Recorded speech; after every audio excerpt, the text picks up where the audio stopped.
বসার আদব তিন প্রকার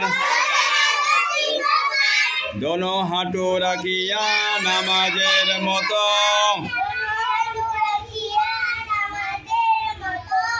এক হাঁটু উঠাইয়া লেখার সময় দোনো হাঁটু উঠাইয়া খাবার সময় আবার দেখেন বসার আদব তিন প্রকার দোনো হাঁটু রাখিয়া নামাজের মতো